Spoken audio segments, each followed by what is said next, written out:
Dans le royaume du Dahomey des années 1840, le roi Gondo régnait avec sagesse et puissance. Sa fille unique, la princesse Djéami. Djéami possédait des traits délicats et harmonieux, typiques de l'élégance dahoméenne. Ses yeux étaient vifs et expressifs, reflétant une curiosité innée et une intelligence aiguisée. Sa peau, d'un éclat doré, captait la lumière du soleil couchant, rappelant les riches terres de cuivre du Dahomey. Ses cheveux, longs et ondulés, étaient souvent tressés avec des perles et des fils d'or, symbolisant son statut royal. Sa démarche était gracieuse, chaque mouvement empreint de dignité et de poise, reflétant la majesté de sa lignée. Au-delà de sa beauté physique, Djéami était admirée pour son esprit vif et sa sagesse précoce. Elle possédait une éloquence naturelle et une capacité à écouter qui lui valait le respect de ses contemporains. 3 jeunes hommes, Adandé, Akornion et Ayorka, se distinguèrent parmi les nombreux aspirants. Si vous venez de découvrir notre chaîne, merci d'aimer cette vidéo, de vous abonner et partager. Adandé. Né dans une famille de guerriers renommés du Dahomey, Adandé a hérité de la bravoure et de la force physique de ses ancêtres. Son père était un commandant respecté dans l'armée du roi, et sa mère, une guérisseuse connue pour ses connaissances des herbes médicinales. Depuis son plus jeune âge, Adandé a été formé à l'art de la guerre, excellant rapidement dans le maniement des armes et les tactiques de combat. Il travaille désormais en tant que chef d'une unité d'élite, protégeant le royaume contre les menaces extérieures et participant à des expéditions pour étendre les territoires du Dahomey.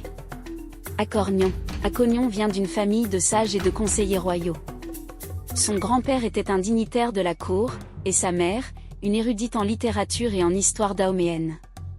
Dès son plus jeune âge, Akornion a été plongé dans le monde des histoires anciennes et des parchemins, absorbant le savoir ancestral transmis de génération en génération.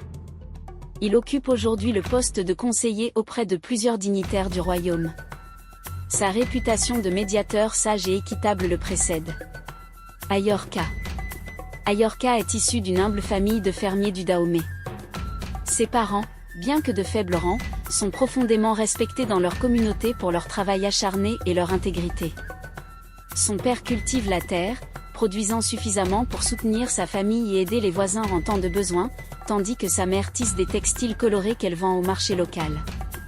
Ayorka lui-même a appris l'agriculture depuis son enfance, mais il a également développé un intérêt pour le commerce et les échanges, souvent en voyage pour vendre les produits de la ferme familiale et en rapporter d'autres nécessaires à sa communauté.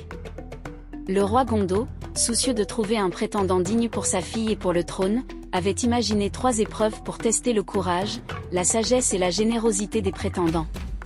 Chacune de ces épreuves était conçue pour révéler des aspects différents de leur personnalité et de leur capacité. Première épreuve, la course de la forêt enchantée.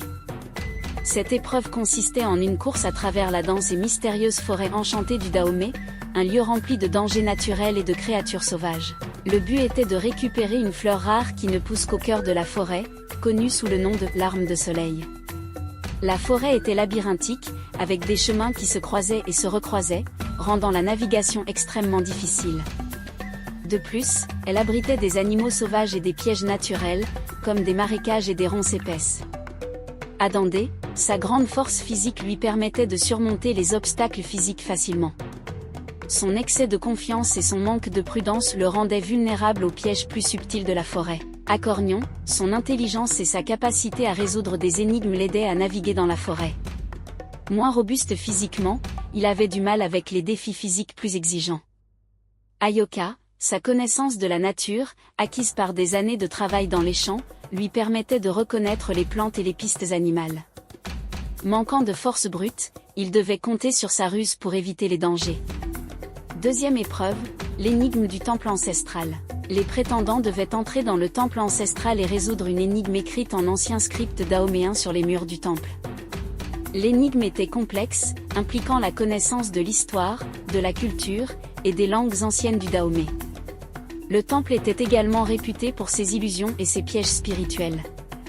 Adandé, déterminé mais manque de connaissances profondes en histoire et en culture, ce qui rendait l'énigme particulièrement difficile pour lui. Akornion.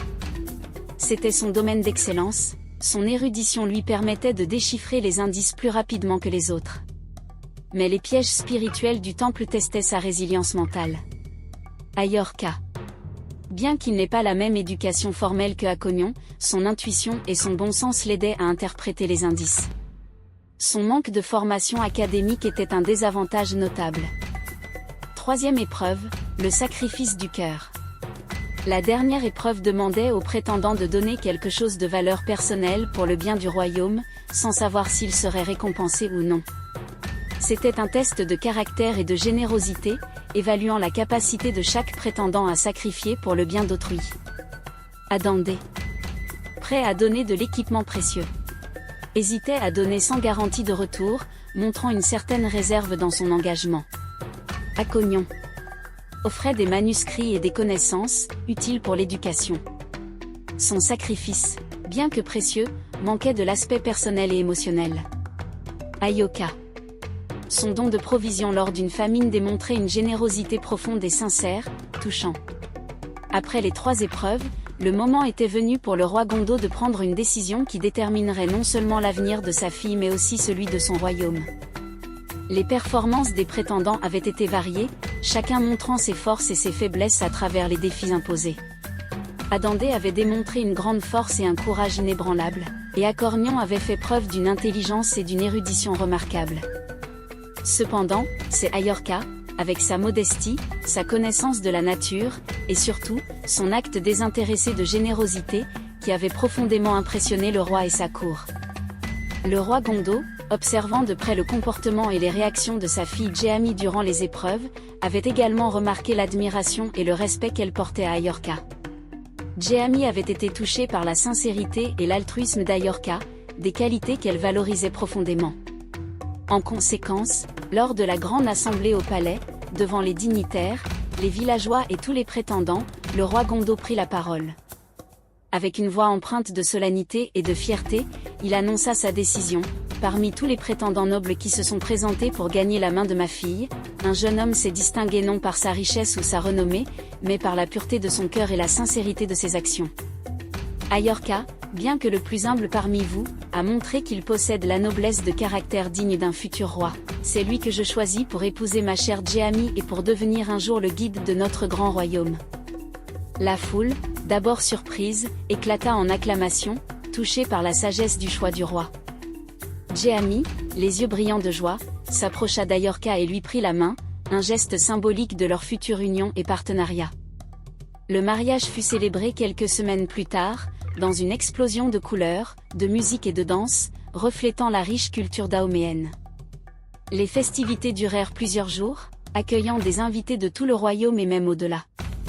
La générosité d'Ayorka lors des épreuves se reflétait dans la générosité de l'accueil offert aux invités. Si vous avez aimé cette histoire africaine, aimez, abonnez-vous et partagez la vidéo pour agrandir cette chaîne. À très vite pour une nouvelle vidéo.